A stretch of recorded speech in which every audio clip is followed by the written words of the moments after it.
she said a prayer. And what the prayer was, God, if it's this time, just take him. If it's not, do something. Yeah. I'm back. Moving forward in any way, shape, or form without being just trashed in some form was the scariest feeling that I could have ever had in my life at the time. I would have welcomed the death far more than I would have welcomed not getting high and not getting drunk every day. Yeah. And it just led to this place where I don't even like who I am anymore. Even still, right? 6 years sober, I wake up and I'm like, how are you not dead? Like, how are we here? Like, the way I viewed it, like, I've died so many times, both spiritually and physically, through overdoses and flatlines and things like that, that the way I look at it is like every day I got is just bonus. This is Root of Recovery Stories. Welcome to this episode. I'm your host, Patrick Custer. So glad that each and every one of you are here, and extra glad to have my guest, Zach Livingston, with us today. Thank you, man. I appreciate it. It's good to be here because I've seen the episodes for quite a while. Yeah. And I'm just excited to be a part of it. I'm excited that you're a part of it as well. You've been up to some really awesome stuff this past year that we're going to talk about with A&E. Yeah. This spring, got some episodes of Intervention coming out, which you broke some milestones with that show, right? I did. Some are more personal favorites than other, but there was 3 that I got to break. I'm the youngest interventionist featured on the show in the history of the show. The most heavily tattooed, and my personal favorite is I'm also the most bleeped. So I got that going for me, and it'll be pretty cool when it comes out. To me, it's not real yet. Like, until I see it on TV, it won't really click. Sure. Well, I'm excited to watch it roll out. I'm excited for you for that adventure. I love the show Intervention. I think there's so much good work that goes on, and good education as well. So it's really cool. Thanks, man. Yeah. It's been an interesting ride over the past year. It's definitely something that I'd never find myself in a position to be able to do. Absolutely. I was interviewing somebody recently that said something so cool. She's had a platform for quite some years, and she said, no matter what, you don't have to have a platform, but we all have a sphere of influence, and what we do with that is our responsibility. And when we have a story of our own where we've recovered or healed from adversity of any kind, which we're here today talking about trauma and addiction, we have an opportunity to change the world and put our stamp on it. And you're doing just that, my friend. I'm trying. Yeah. When we're talking about addiction, we're talking about mental health. It's as much as I hate to admit it, that problem is always going to persist. And we're always going to have people who are uniquely qualified to actually attack that head on. Yeah. Right. And it's all, how it goes, man. It's all based on our own personal experience, not only in the past, but also like present in recovery in the here and now too. And to me, that's what makes it so worth it. Yeah. I'd love to tell you that I don't make mistakes and bump my head along the way, but I do daily in some capacity. But once again, it continues to, those bumps, they just continue to push me back to recovery and push me back to recovery and push me back to recovery, and we can grow. Yeah. That's the best. I love all these like nuggets that I pick up along the way in my own journey. If you're not, if it's not challenging you, it won't change you. There's so many things about brokenness being like, seeking perfection is just as poisonous as like never healing. And so, understanding that we're broken people and, learning to thrive in the brokenness as long as we're seeking solution that's what recovery is all about. Yeah. But I'm really excited today because I literally don't know a single thing. Normally I do a ton of research about somebody, and you and I have known of each other for a very long time. Yeah. And, but today's the first time we've actually gotten to meet. So I'm excited to hear more of your story. And also literally all of it is going to be brand new for me. And I love when I get to hear a story full, like from front to end. Yeah. I hate to use the same wording twice, but it's been a ride. Yeah. To be honest, even still, right? 6 years sober. I wake up and I'm like, how are you not dead? Like, how are we here? Like, the way I viewed it, like, I've died so many times, both spiritually and physically, through overdoses and flatlines and things like that, that the way I look at it is like every day I got is just bonus. Like there's nothing to be afraid of. Every day's a bonus. Like I can't screw that up when it's just so like freely given to me. But with it comes a responsibility. I love that you said that though. There's nothing to be afraid of, which is true. And yet we still find ourselves motivated by 1,000 forms of fear in so much of our daily lives that we have to catch ourselves in. So, and, we'll get to that in a little bit, talking about solution, but, rewinding a little bit from where everything started for you. Where are you originally from? Like, tell us a little bit about your... So I bounced around all over the place, man. Like I was actually born in Wisconsin. Don't remember a lick of it. Both of my parents were naval officers. Oh, wow. And not what you would picture when you hear that. They're super, super cool people. They're the best. Like even as like I go back in my childhood and stuff, I'd love to. I've looked at times for like a simple out to be able to point like, well, if my dad didn't do this, or if my mom was more like this, I wouldn't be an addict and an alcoholic. And they were perfect. Like I got nothing there. But they moved from Wisconsin when I was 1. And they relocated to southeastern Pennsylvania, like just north of Philadelphia. That was a problem. No, I'm just kidding. Trust me, it's wild out there. It is. From there, I went to Florida. I went to Colorado for a while, where I fought wildfires. Wow. Tennessee. I've been around, man. Yeah. I've been around.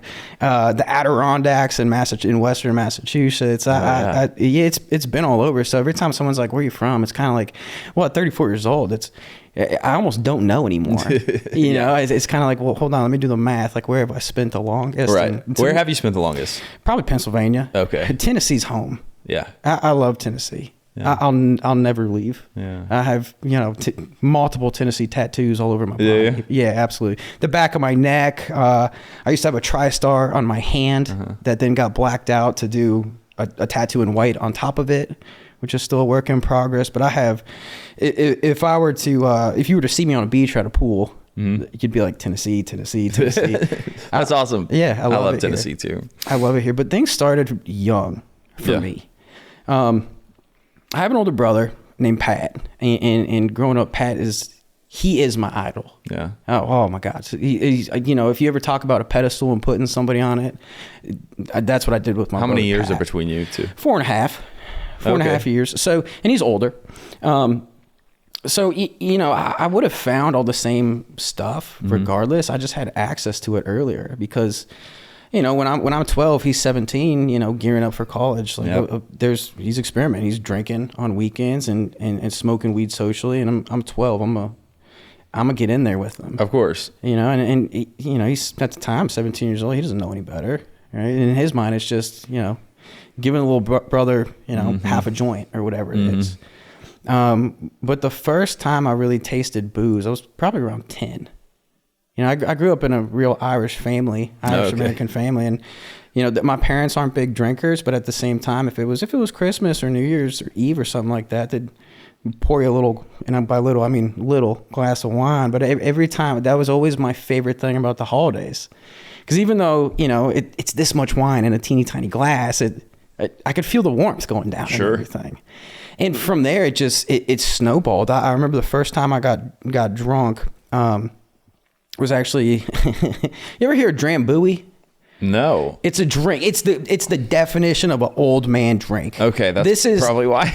For real. Nobody. Everyone's like, "What is Drambuie?" And Drambuie is what you would do if you were sitting in a retirement home watching the Lawrence Welk show and going to bed at 7:30. Is it a mixed drink or is it a type of liquor? It's a liquor. Okay. It's a liquor. And I remember there's this old dusty bottle in the back of this liquor cabinet, and my dad still has that bottle filled completely with water from me because it's fun. It's funny now that I've been sober for several years. Right. But that was my first drunk, was drinking Drambuie. And once I felt what that felt like, and it because my whole life, man, it was like almost right here, like you just had this spring and it was just getting wound tighter and tighter and tighter and just wanted to pop. And that first time I got drunk, I'll never forget it. It's still almost like this romantic thought in my head where it's just this feeling of just, and I could just relax. And I was like, this is what I want for the rest of my life. Yep. Period. And for the next 16 years, it was. I started really getting after it when I was about 12, at least as much as a 12-year-old could. Yeah. And, you know, by the time I was, 13, 14 years old, I was drinking and smoking weed daily. What were the consequences you were receiving in life at that point? Well, at that point, none. I started getting a lot of consequences going from 8th grade into high school, freshman year.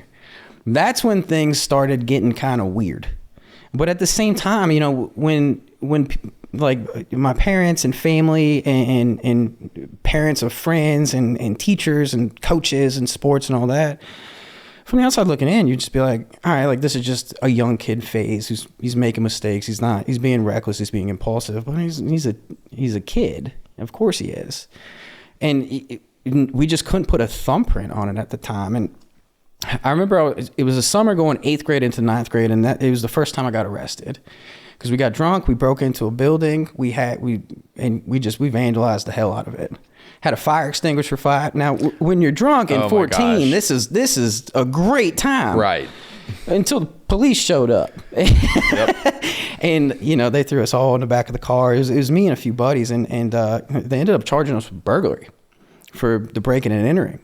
And I got placed on probation, got sent to a private school where I also achieved a different personal best of mine. Oh, gosh. Yeah, I started a 9th grade at this private Christian school. So I went from a public school to private Christian school.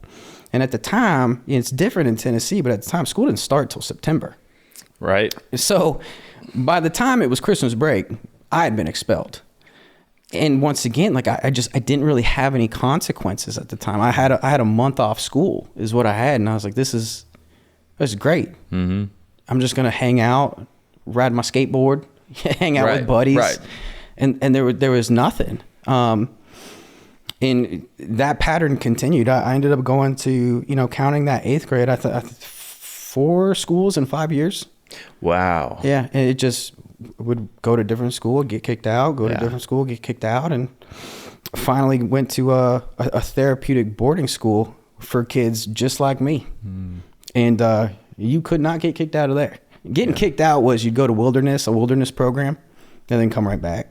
Yeah. And finish high school. And honestly, if it wasn't for that school, I don't think I'd have a high school diploma. Yeah. I really don't. I'm always curious, and I've never really asked anybody who's been to one of those schools, but in my mind I would think that at one of those schools, even though everybody knows why you're there and they probably set up safeguards and everything, I mean, I know how we are, right? So in my mind I'm thinking people are just getting away with it, because everybody that's there doesn't care and is trying to do the same thing. So did you get into more stuff while you were there, or not there? Really? The school before, yes. Okay. The school before that was an all men's boarding school, and that it was supposed to be, for once again kids just like me, and that was exactly the case. We were getting tore up at this school. I found cocaine at this school for the first time. I mean, we were going to class at 10 a.m. just whiskey drunk, just off our ass half the time, staying up till 3 a.m. Doing the same, breaking into the kitchen, stealing all the ice cream sandwiches, and that school was definitely like this. The last school I went to, it was extremely strict. I mean, it was year round, 24/7. The teachers lived on the campus, everything. I mean, I actually excelled at it because there was so much structure and rigid routine that I kind of thrived there, to be honest. I did really well there. They helped me get plugged into, fighting fires there. That's where that brief journey started. Wow. But there it was you couldn't even have an iPod back in the day there, because this was 2006, 2007. Right. So, you would, you'd have to earn one. It would take about 9 months to get a little iPod. Dang. I think it was the shuffle, the one that kind of clips on. Yep. Only holds 100 songs. Yeah. All the songs had to come from their library, so you couldn't download a bunch of UGK and Project Pat and stuff like that, talking about selling drugs and everything else. It was very, very strict. If you earned a home pass to go home, like as soon as you came back, you were drug tested, breathalyzed, strip searched, all your bags. Like it was intense. Wow. Like there was no like foul play at all there. And with it, as much as I hated it in the moment, I had a really great experience there. Yeah, I really did. They had this local fire department there, and it was a small town, podunk town, but they had a volunteer, like a structural firefighting. Oh, wow. Fire department. And they got me in there, and I started becoming a firefighter when I was 17. The school even later cut me loose with my dad to go to Colorado to go through the wildfire fire academy to do forest fires. Very cool. And then, and this was like, this was the first time in my life, if I'm being honest, that I felt like I had some kind of direction where I was like, okay, this is something that I can actually do that checks all the boxes. Like there's purpose, there's adrenaline. Drinking is not only a big part, but highly encouraged. My only issue was, well, they're going to drug test me, but like, as long as I could drink. Right. As long as I could drink and I have tobacco, okay, fine, whatever. Yep. And as soon as I got out of that school, 10 days after I graduated, I got my first DUI. Oh my gosh. And my plan was to graduate and go right off to wherever in the country would take me to fight wildfires with them. Mm-hmm. And boom, DUI number 1. Dang. Mm-hmm. I ended up, I went to a house party. I got blackout drunk. I remember putting on a seatbelt, which was weird for me at the time. And then lights out. And I wrapped the car around a tree, and I was there for, I don't know how long. I know it was hours. Wow. Dead of winter, t-shirt with the windows blown out. Just passed out. Yeah, I would come to. I remember getting punched in the face by the airbag and then puking all over my lap. Wow. And then trying to get out, and I was stuck. I couldn't get out. So now, granted, I'm in and out of a blackout. Like I have alcohol poisoning. I think it was by the time they tested me, I was like right around a 0.3. But this was several hours after I'd crashed. Whoa. So there's no telling what I was when I actually crashed. And at the time, I'm an 18-year-old kid. So to put it in perspective, like the normalcy of like the volumes that I was drinking on top of the other drugs. And that was the one that almost killed me. I almost froze to death. Yeah. Because I was just stuck, dressed exactly like I am now. Jeans and t-shirt with puke all over my lap. And just couldn't get out. And they ended up having to cut me out. And so that press paused on, the dreams of firefighting for a while. Mm-hmm.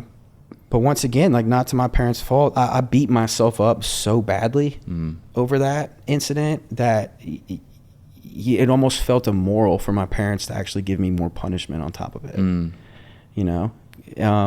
That's how my dad explained it. Yeah. And to me, it made sense.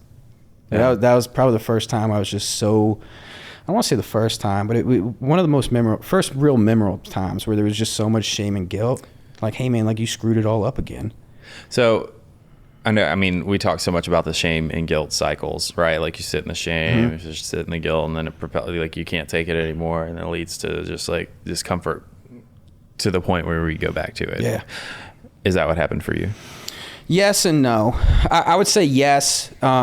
At the same time, the only reason I say no is because the drinking and the drugs was the only solution that I actually had to do life. Mm-hmm. Like without that, the thought of moving forward in any way, shape, or form without being just trashed in some form was the scariest feeling that I could have ever had in my life at the time.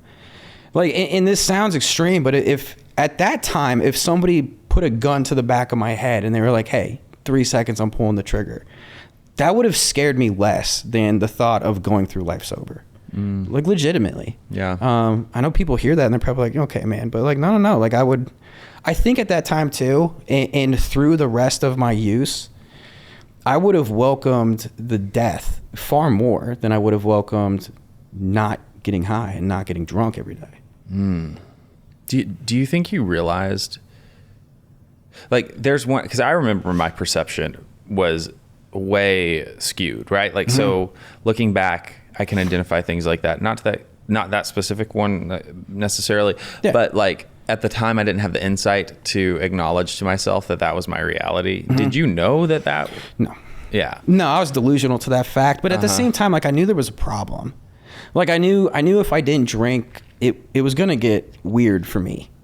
Like I was gonna get like maybe a little tight shake in the hands, you know. And at the same time, like this is for what ultimately turned out to be early in my you know, drugging and drinking, and I'm getting those kind of things. But at the same time, like I still thought, like, you know, if I really, really, really wanted to or needed to, and given the right timeline, I could probably like moderate this and like throttle it back and drink, you know, the way I see my older brother drink, or I see my mom and dad drink, completely normal. Have 2 beers and be done with it. Yeah. That was the thought process I had, because, you know, at the same time, like I had never really seen any alcohol. I knew what alcoholics were, or at least the picture I had in my head. Right. And we really didn't have any of those in my immediate family. So like there was nothing to compare me to at the same time as far as that stuff goes. Hell, there's no one even in my family that has a tattoo, yet alone like full coverage. There's no alcoholics. There's no addicts. I think there's like maybe some distant like great uncles or something. But as far as immediate, like there was nothing to compare it to. So I thought, what, this is just like a seasonal thing. Well, take it from me. It runs straight down my family line, and even when you have that as a mirror, oh, for sure, that's not me. For sure. You know, like I don't think it makes a difference if you have the example or not. I would say it doesn't. Yeah, I would say it doesn't. If anything, it's easier. In my book, it was easier for me to say, I'm not my oldest brother because of all these reasons. Like I haven't done all these things he's done. I've not done more things that he's done than the things that I have done that he's also done. Right. Like, so, I don't know, but anyway, the disease is so just insidious. Like some of it's not explainable, right? Like why we get into it, why it's propelled, why, you know, and others, it's not a thing. I think we have to be delusional to it as almost like this way to like self-preserve the addiction. Yeah, it's in major survival mode at that point. It's an entity that becomes part of us, and it's fighting like hell to win out. Absolutely. Then, you know, I sprinkle other things in there, like, you know, snorting coke or whatever to let me drink even more. And once again, I'm just justifying everything I'm doing as this is completely normal. Yeah. This is fine.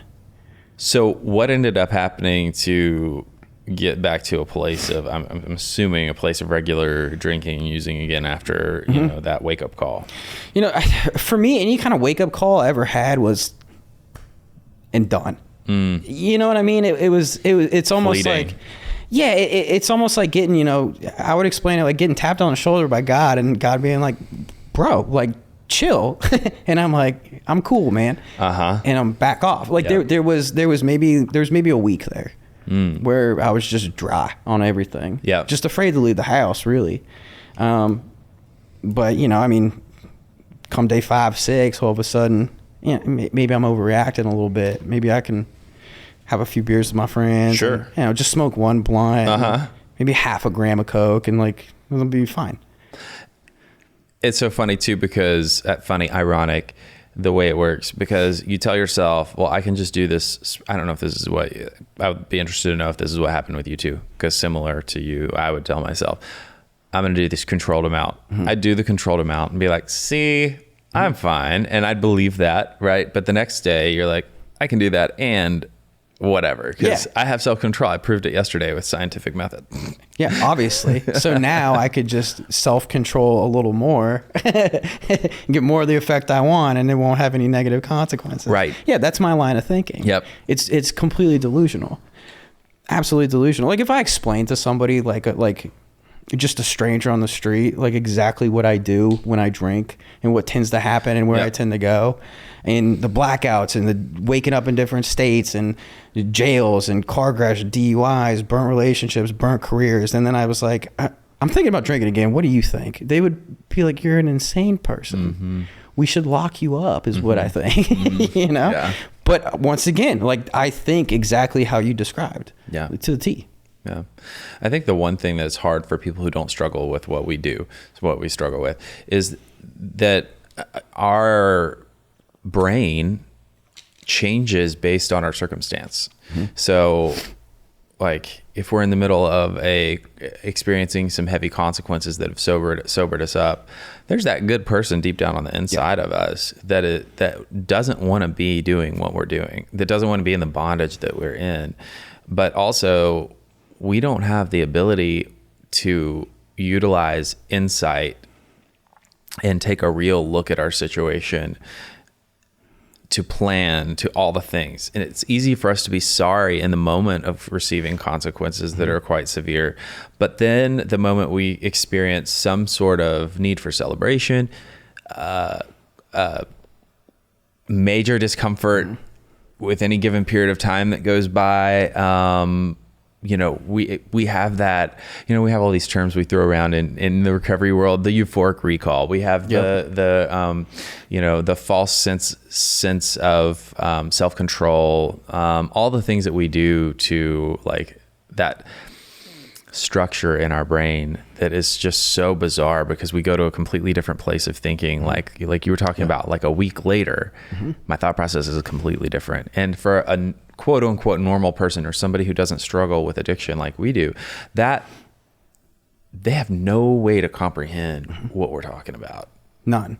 I mean, like the closest thing we can do is try and explain it, but even then it sounds you really have to experience it. Yes. To get a full understanding of what this is like. I'm just convinced you have to experience it. Right. I just don't think we have the words to be able to accurately, fully articulate it and have it completely be comprehended by the other person. Yeah. If they've never been there. So what were some of the other things that happened to you through your 20s were? So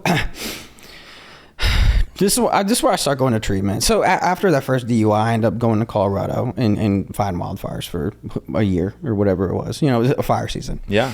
And but I still got this DUI hanging over my head. So my best thinking was, let me back up. Now that I think about it, I pretty much pieced my life together, like the time frame based on when I was in what jail and when I was in what treatment, and then what drugs were popular afterwards. I tend to, my life is based, my milestones are based on like trauma and bad life choices as well. Yeah. So exactly. So right. I go to Colorado, and during this fire season, I ended up getting a second DUI there. And then I got popped a third time for a DUI again there. So now I'm sitting actually on 3 DUIs. Wow. I hadn't been to any kind of court yet, but there's 3 DUIs over my Within head. what period of time? Probably like a year and a half.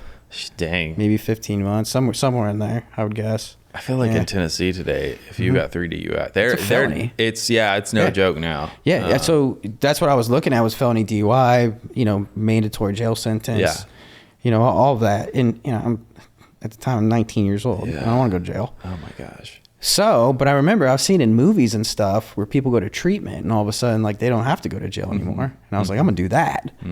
And I did. And I went to my first treatment. I was there for 4 months.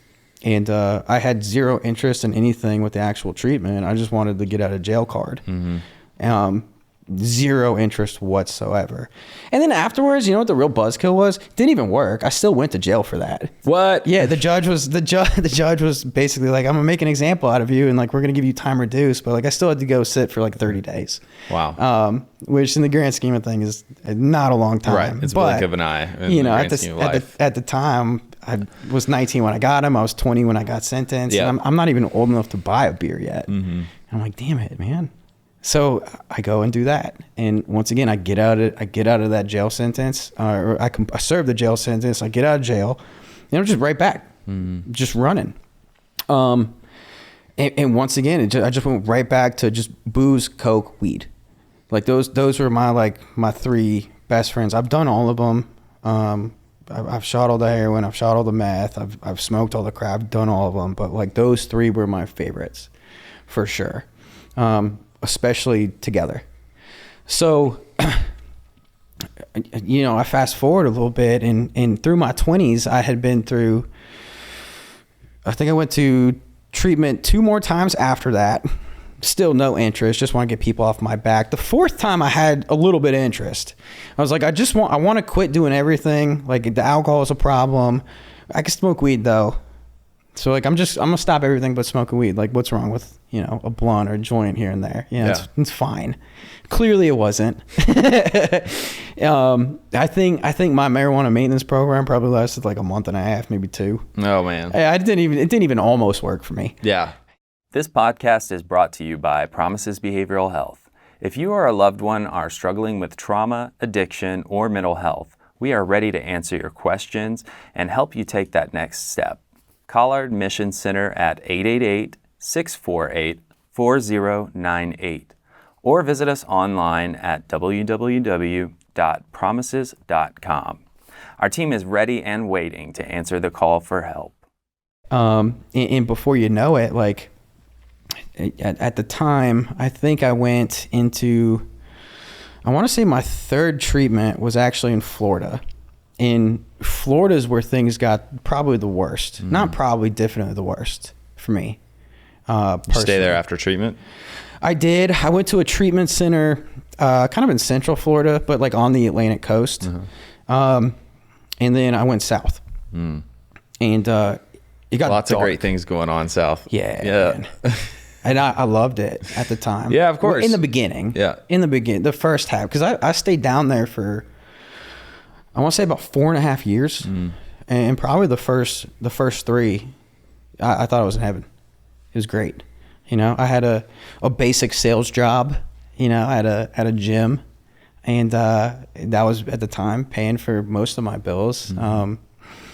I was showing up. I was drinking every night. I was showing up to work every day high. Anything that would make me more talkative on the phone so I could sell. Yeah.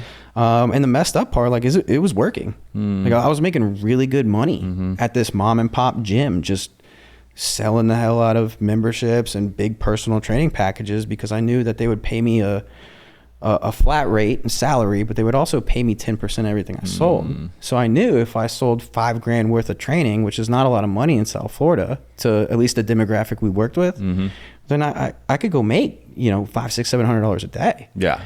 You know, so it's pretty good money for given the position. Heck yeah. And man, when I say I partied, I mean I partied the whole time.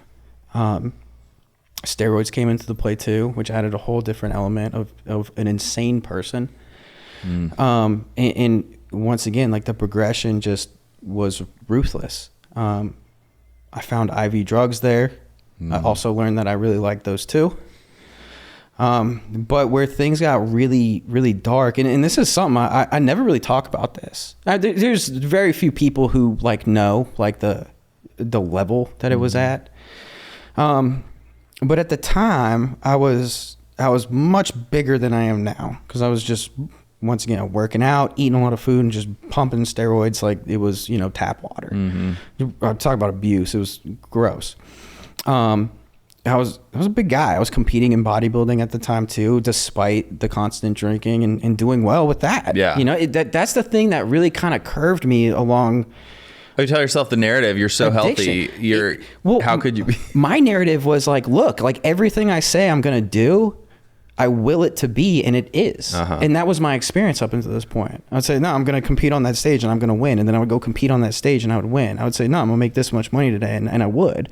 Whatever it was, you know, even when I was a kid, like, no, I'm going to fight wildfires. Like, that's just what I'm doing now. And and then I did, you know, and that was my mind like set. So when I couldn't do that with drugs and alcohol, it was, well, I didn't know how to handle that. But in Florida, what I found myself into eventually was, you know, I want to say it happened organically, but I'm sure it didn't. I'm sure I placed myself in the position nonetheless. Yeah.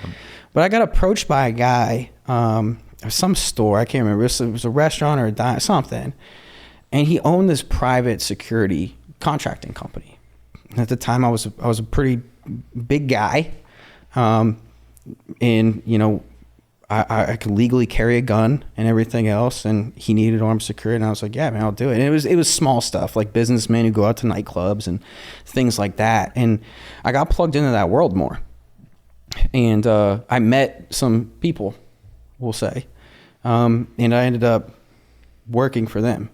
And this whole time I kept my little, kind of bullshit gym membership job just to keep appearance. But at the same time, like, no, I'm working for a drug dealer. And that's really my cash flow source. Yeah.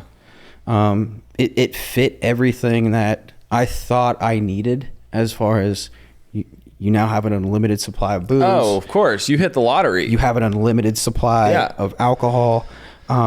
You have what seemed like an unlimited supply of money at the time, even though I always still needed money. And I never sold a single drug for him, ever. I've never sold a drug in my life, actually. No, not at all. And I ended up going to work for this guy to collect money on debts that were owed. And that got really dark. And it just led to this place where I don't even like who I am anymore, and it's kind of funny that, I find it's definitely interesting, like, not that it's comfortable to talk about, but at the same time, like, with you on this platform, I feel like I feel okay talking about it. This was a thing where it was, someone could owe anywhere from 10 to 80 grand of a drug debt. Because this was a guy who was supplying other people to sell product. Gotcha. And with how that world always works, pretty much, is here's a front, keep the profit, pay me back what you owe me, and then you just buy more then, and now you're clean. And you just keep coming back to this plug and buying more dope or more crack, coke, whatever. And now it's all, and they have a good business relationship. So my job initially started out as pretty much just riding around with this guy, just keeping him safe. Okay. At all costs. Business transactions with products, things like that, whatever the case was. And most of the times I wasn't even in the room. If he was, sitting where you were, I'm outside the window watching. Okay. Just making sure. And I guess once he started to trust me, he started to trust me to collect the money. Because he didn't want to touch it. And then, I found myself in a lot of situations doing things that I never said I would ever do. The person that I was growing up, just it ceased to exist. That guy wasn't there anymore. Yeah. It was just, let me do this job, or whatever you want to call it, because it's providing what I need. But at the same time, like, I was physically hurting so many people, just kind of the definition of just an outlaw. It later translated to quite an asset in my current profession, as far as being able to read rooms and know where exits are and map stuff out and things like that, and be quick thinking and kind of high alert all the time. But then, man, the things that I had to do to people and the things that I had to see done to people, the pictures, the smells, the all of it that stuck with me. And the more I saw and the more I experienced in that world, the more I needed to numb out. And what would happen is I learned that I kind of have this, what I perceived at the time to be like an off switch, compartmentalize everything. The problem was, the more I hit the off switch, the more it just wouldn't come back on. And it was almost like I compartmentalized so much stuff that I ran out of compartments to compartmentalize anything. And I was no longer the one driving the vehicle that is my body and conscience. And that was a scary place to be, because I wasn't asleep to the fact of how much pain I was causing people and how much bad I was doing, and how this goes against everything that I believe in. Yeah. I wasn't asleep to that. But at the same time, like, I'm not driving the vehicle anymore. I'm now being driven, and I have no choice but to go wherever the driver decides to take me, if that makes sense. Yeah. What was if you're comfortable sharing, There's what would no you say questions the off worst, limits. what was the most, like, when thing sticks out in your head that just today, like when you look back and think, which I always say, like, when we think about our consequences during our addiction, it's important that we keep those, because they're what remind us. It encourages me that I'm, like, lucky to be alive and to keep on this, the straight and narrow, our past is a gift in a sort of way, but it doesn't mean that we don't look back and, like, cringe. What, like, during that period, what would you say was the darkest memory that you have about, like, the depths of where you got to, or? Well, I mean, how vivid of a picture do you want? Tell us. Oh, If you're comfortable. I mean, I don't No. No questions off limits. Okay. It's there's a couple that stick out of my mind, and they're pretty much identical. And this is disgusting. I want to be real clear about that. This is absolutely gross. But there was a time where we'll say we lit ourselves into a home, and we didn't know other people were going to be there. So everyone got tied up, right? Because it wasn't just me. It wasn't just a solo thing. So they were removed, and we were just waiting for the person that we needed to come back, and he comes in, and then there we are. And this individual did not want to give us what we were there for. And I wish there was a better word to use, but I mean, it was essentially torture. Yeah. Tie him up, zip tie his wrist to the chair, nail down the chair. I remember fingers being taken. I remember the smells from blow torches doing the cauterizing. Oh. So on and so forth. Like these were not good people, and at the same time, like once you enter that room, based on the person that I worked for, quote unquote, there's no such thing as I couldn't get it. You know what I mean? Well, if you couldn't get it, then explain how you're useful to me. Right. And at the same time, like, also explain how I can cut you loose, knowing all you know. You see what I'm saying? So it's kind of one of those things of, like, do you want to die, or do you want to do this thing? And there's really, there really wasn't a choice. And that happened. That happened more than once, where it was like that. I mean, it's disgusting. Yeah, is what it is, and those stick with me. It's the reality. I think any of us that have peered into, Hollywood's done a colorful portrayal of those exact scenarios. I think a lot of us have seen into that, but those of us who've been in we know that stuff goes on, right? Like, it's the reality of the world that makes drugs possible in our country. And the thing that bothers me with it too is outside of the thing itself is how sometimes, especially with certain age groups and certain individuals, like that kind of stuff gets romanticized. Yep. And it's like, bro, you have not seen any of that. Like it's not sexy at all. It's the worst place in the world to be. It's how gut wrenching it is that it's like, okay, like what happened? Like, I was fighting fires. Yeah. Now I'm butchering somebody. You see, I was like, that's not, what the fuck happened? How did we go from A to B? Right. In like 7 years? That was the thought. And then once you're in it, like, you're kind of just there now. Yeah. But what way out is there? There's not much. What was yours? You're either gonna go to jail or you're gonna get killed. Yeah. Mine was jail. And even going to jail, at that point, you're fearing for your life the whole time because people think that you're going to snitch on them, right? In jail, I didn't care. Really?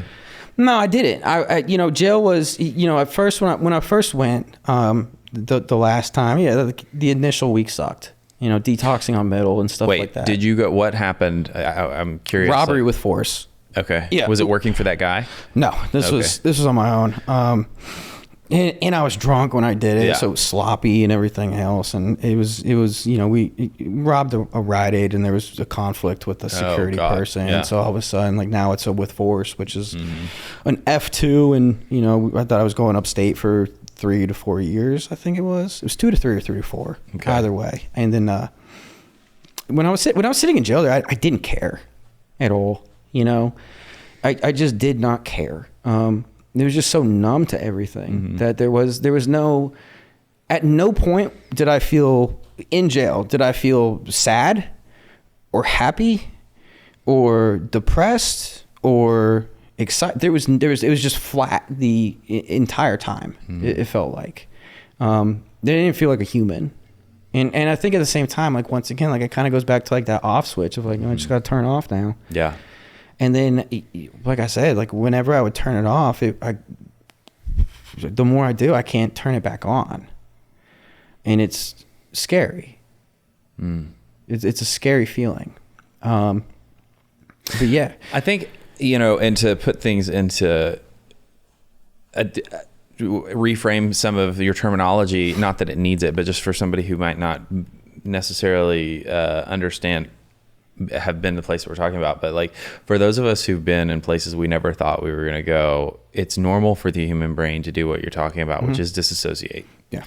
When we can't handle the reality that we've done something so shameful, or we're at a place where we have this cascade of consequences and behaviors that are not us to the core.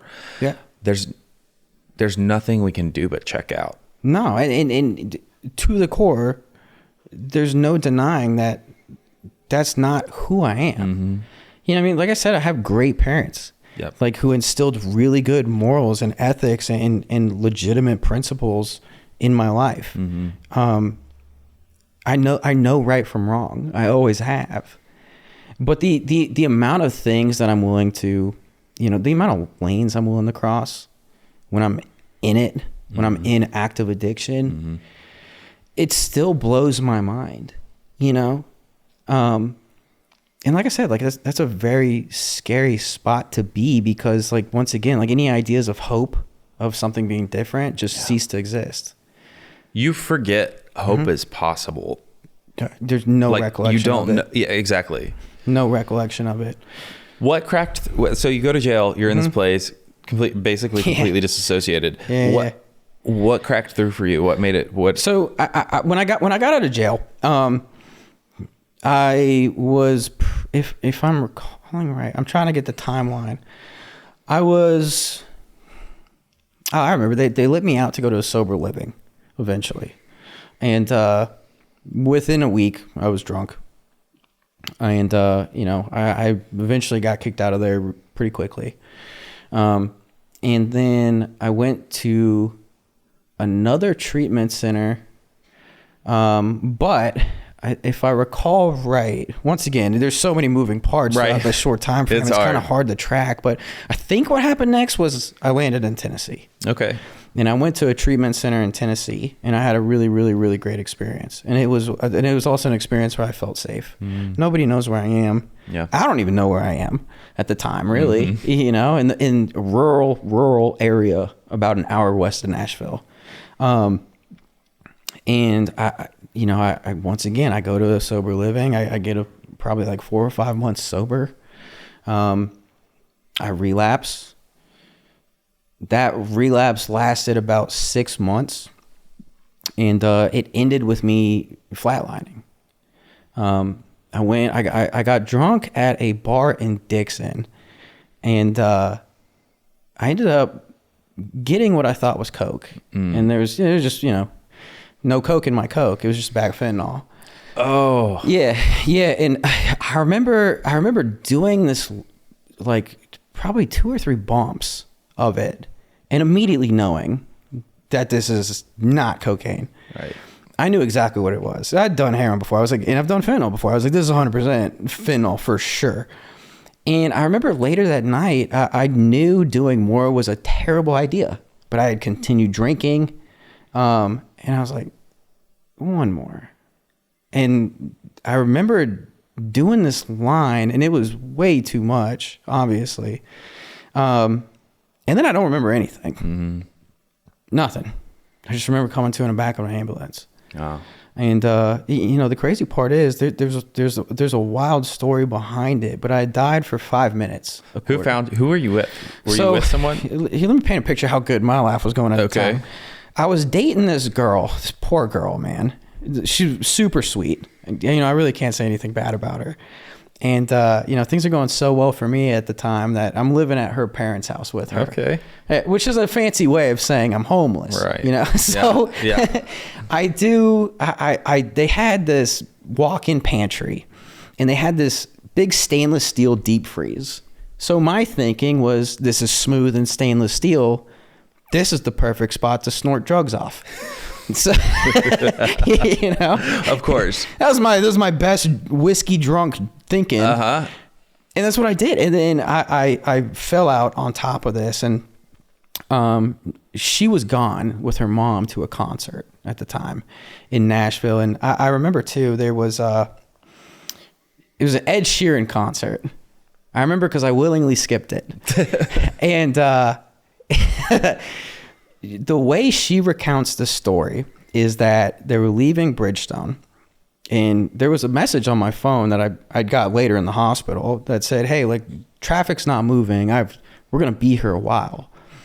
And she swears up and down that no more than a couple minutes after she sent that text, it was like, the Great Sea just got parted. Wow. And they just right home. So she comes in the door, and I'm like, okay, like, that's kind of, so it gives me kind of goosebumps saying it. She comes in the door, and I'm not in the bedroom, and she finds me in there. And this is a petite gal, and she army carries me to the living room, which is if I remember right, it's like she's got to go like through the kitchen, through the dining room to the living room with. And at the time, even though I was drinking, using drugs, I was built exactly like I am now. Right. So I mean, I'm a 185-pound man that she's just army carrying, and she's probably like $120 soaking wet. And she lays me down in the living room, and she calls 911. And, this was in the middle of nowhere. The house was actually kind of down in a hauler off of a dirt road. Okay. So I'm talking nowhere. Yeah. And she calls 911. The paramedics come, and they're there like in a minute and a half. Wow. They happen to just be patrolling, and we're in that area waiting for a call. She says they were working on me and, doing CPR, defibbing me, all of that stuff. And she swears that the paramedics looked at her and said, like, he's not going to come back. Like, it's been too long. And in the off chance he does, like, he's going to be brain dead. Like, he's going to be a vegetable. Your body can't do that. Yeah. What she says is that when they told her that, this part always gets me. I don't know, there's still a thought where it's like, why me, She swears that she said a prayer, and what the prayer was, God, if it's his time, just take him. If it's not, do something. Yeah, I'm back. And when I was in the back of the ambulance, like I remember, like I was pretty conscious, man. Like I was talking. Well, I'm sure they shot you up with a heck of a lot of Narcan. I'm sure they did. Yeah. And at the same time, like I wasn't even feeling any Narcan. Like I was still so. You put it in perspective, like how much powder I'd shoved up my nose to that I was not like Narcan. You usually get Narcan and you're pretty much immediate withdrawal, right? Angry, violent. I had none of that. Really? Yeah, I still felt, pretty high. Wow. But I was conscious and I was coherent and I could like form sentences and like have conversations with paramedics and we went to the hospital. And I remember two guys from the first treatment center who worked in recovery. They knew firsthand that if I left that hospital, like when I'm out there, you got a small window to catch me. Mm-hmm. And these guys, they knew like if I get discharged, like I'm out. And what they essentially did was they waited around until I was discharged and. For lack of a better word, man, like they pretty much kidnapped me. That's awesome. And held me hostage in their house. Yeah, and I wasn't even mad. I was like, I have nowhere to go anyway. It's like my life's over. Yeah. I'm actually angry at the time that like I didn't die. Yeah. I was like, I had my out. You know what I mean? Like that was my out. And you guys, my attitude at the time was like, you guys screwed it all up. Yeah.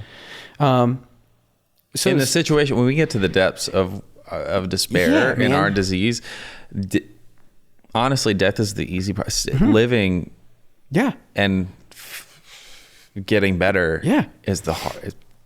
I still have unique views on that. You know, I'm like, you know, in some ways, and a lot of people won't understand this, but you know, some of the guys that I've become really close with in recovery who are no longer with us, you know, I'm kind of like, they're the ones that got to pay their ticket.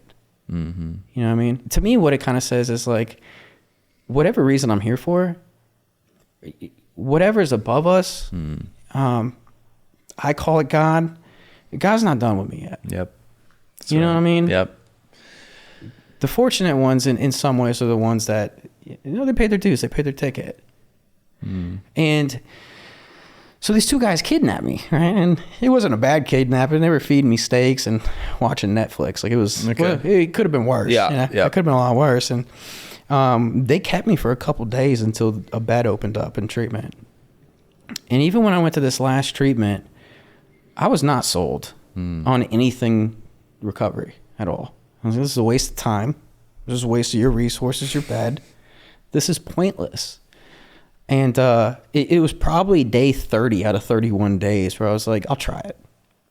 And really, that's like, with this much willingness, like that's proved to be really all that I needed to make a start. Yeah. And that's what we did. You know, I got plugged into a 12-step fellowship. And in this treatment, they kind of knew, like, this one's gonna die quick. Yeah. Meanwhile, like when I checked into there, like I had brain damage, kidney damage, liver damage, and everything I owned fit in a trash bag. Right? Like it wasn't going good. Like I had, at that point too, I had a doctor's guarantee that if I did not stop based on the condition of my liver, that I would be dead in 6 months anyways. It was bad. And I dealt with liver issues for the first 5 years of my sobriety. Wow. And now I'm about as close to 100% good as I'll ever be. Congratulations. Thank you. And at the same time, like in treatment though, I was still like, I don't care. Good. But like I said, man, like we made a beginning. Yeah. And they took me through the first 5 steps in a treatment setting, and they hooked me up with a guy I had a little bit of history with, enough to trust, enough to where I knew he knew what he was talking about, and he had come from a similar lifestyle. And this guy was happy. Then my whole thought process then was like, bro, how do I just get what you have? Like you've got like a good looking girlfriend. Like at the time he had this piece of shit Chevrolet, but I was like, you got a car? Yeah. You know what I mean? I was like, how do I get one of those? Yeah. You know, he had all this cool, but most importantly, like he was smiling and laughing and like having fun. People liked when he was around. You know what I mean? He was experiencing all the things that like I wanted to experience, but like I never really did. And even at the times I did experience those things, I definitely didn't feel like it. You know? And I followed this guy around so everywhere. So this was the person that was your living example of hope, that there was something that you could really achieve differently. Yeah. And he worked at a 12-step immersion program in Dixon County. And at this place you could go volunteer. And I was like, I'm just going to do that all day and do groups with other guys. And, you know, you would have thought I lived there. I did what their dogs did, essentially, at that treatment center. I just showed up and then just refused to leave. And it eventually turned into like, well, I mean, I guess we got Zach now, you know? So yeah. And they lit me. Because once again, like I had been through this treatment center previously. I went through them. They were number 5 out of 6. Wow. And they put me in my 6th treatment because they didn't have room for me. So I went right back to them, and I just was like the mindless idiot who was like, just, what do I do now? And then tell me, and then I would do it. That's awesome though. And it's because I got to that place too, and it really takes becoming either unwilling or willing, doesn't matter. We have to get to that place of being a quote unquote mindless idiot. Yeah. Because it's the whole my will has got to get out of the way. Like until we get to that point, it's like there's no room for thorough brainwashing occur, which is absolutely what has to happen for people like us. Yeah, 100%. Yeah. I couldn't agree more. And then you stayed sober ever since then?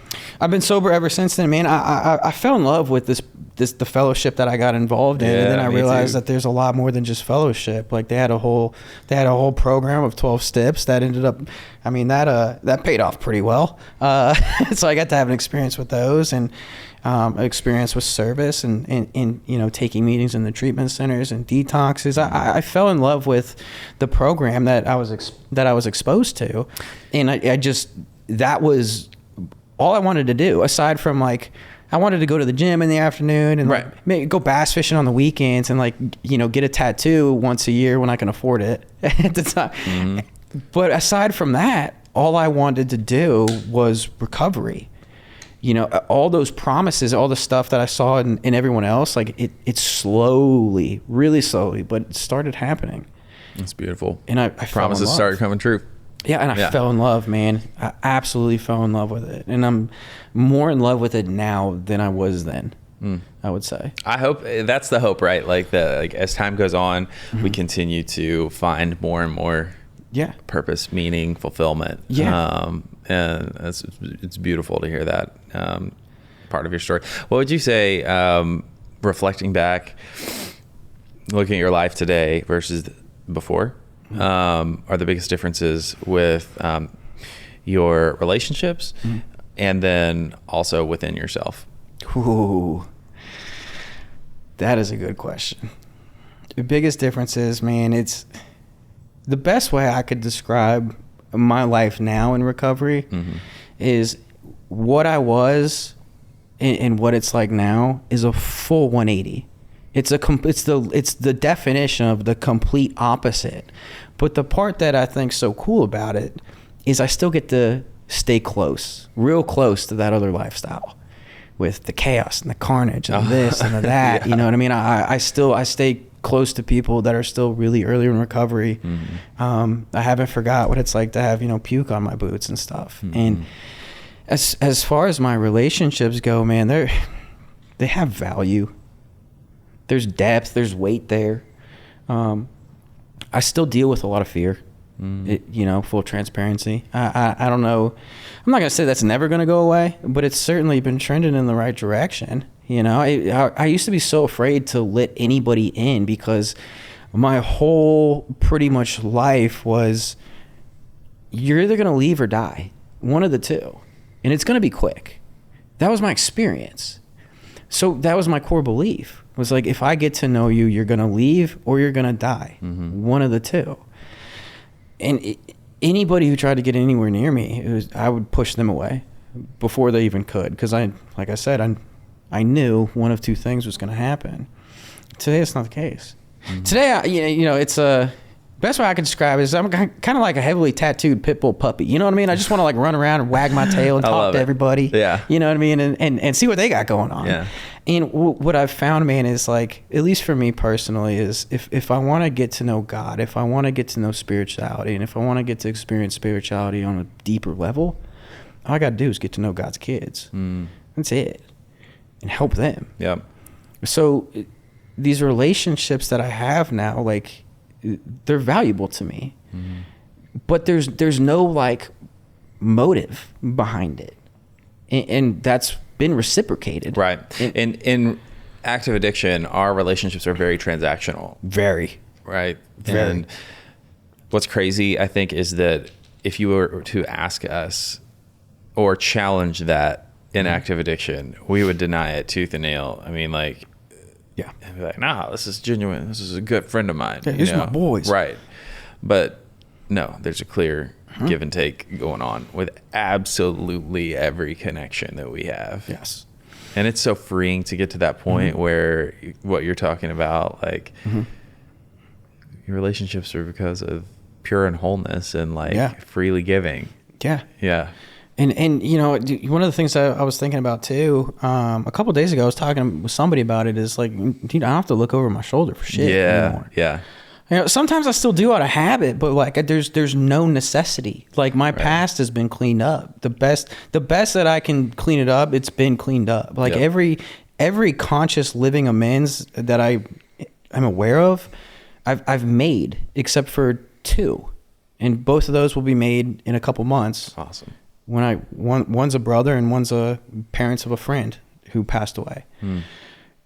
Even Florida, like it's been cleaned up. That's great. Like once again, like these guys who kind of took me under the wing that had those same experiences, like they sent me down there. I was like, I'm gonna die. They're like, just trust the process, man. Like we're not gonna let you go down and get killed. And I did, and I thought I was gonna get executed. And what I got was the most surprising thing I think I've probably ever experienced. Because I went and I met with that man. Wow. I met with him completely. And I basically got like a full pardon, 100%. And I thought I was going to get executed on sight. Holy cow. Florida right now, we joke about it all the time. Florida right now is the safest place on the face of the earth for me to be. Huh. Yeah, I have a complete pardon of everything in that world, to the point where I know if anyone tried to touch me, they can't. I'm safe. That's a miracle at an action right there. Yeah, for sure. And once again, like it's the part that's crazy to me is like I didn't manufacture any of this. Like the gifts of like there hasn't been anything. Like I'm not a self-made guy by any means, and I know it. Like even take the television show, and like let's say everything disappeared, and you were like, hey, like just go make it happen again. I can't. I have no idea how any of this stuff has happened. I don't know how I got, plugged into the profession I have. I have no idea how I got plugged into the TV show. I have no idea how I got removed from that past life and placed in this new one that has a direction and purpose. I can't do it. You know what I mean? Like there's nothing here for me that's self-made. Like everything that I've been given is a gift, which is literally the definition of a gift to me. Is like, it's not mine.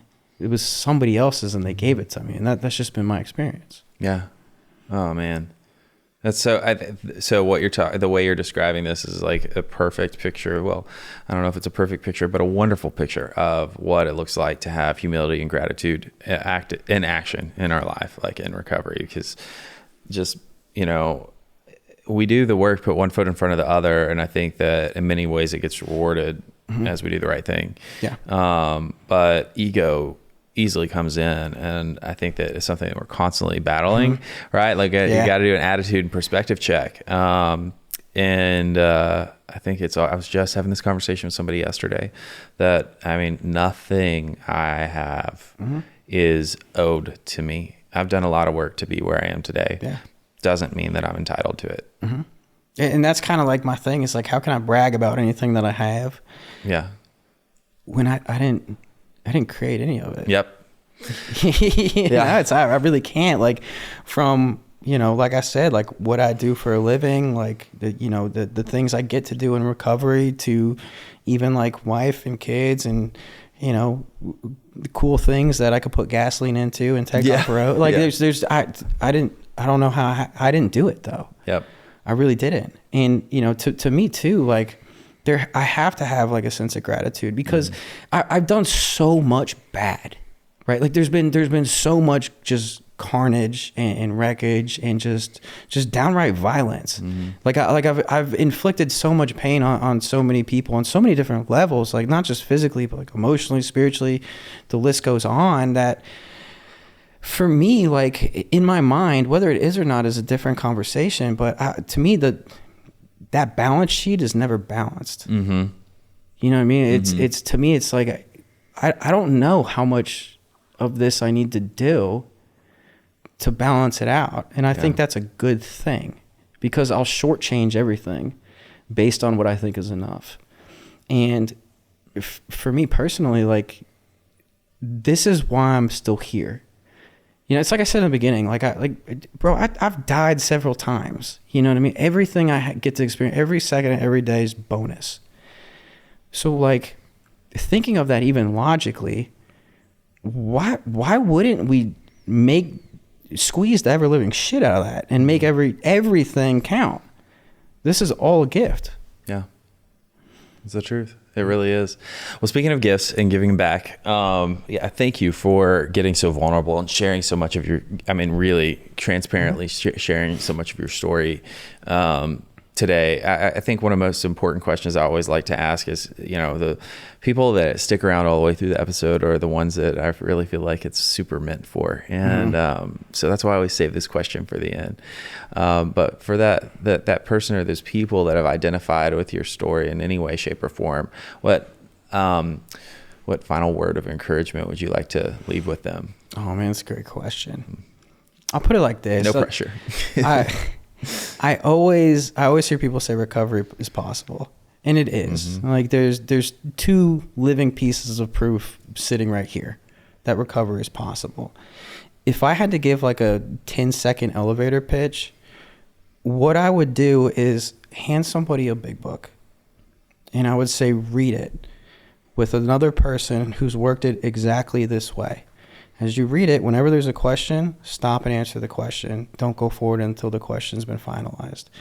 Go through the steps, the 12 steps of recovery exactly as it's outlined. And if you do, like I promise you that every single promise in that book will come true. For me, it is a guaranteed fact. I don't know a single person who's ever gone through any kind of 12-step work in that fashion that hasn't experienced every single promise in one capacity or another. I know I have. If somebody's still breathing, like there's still hope. That's right.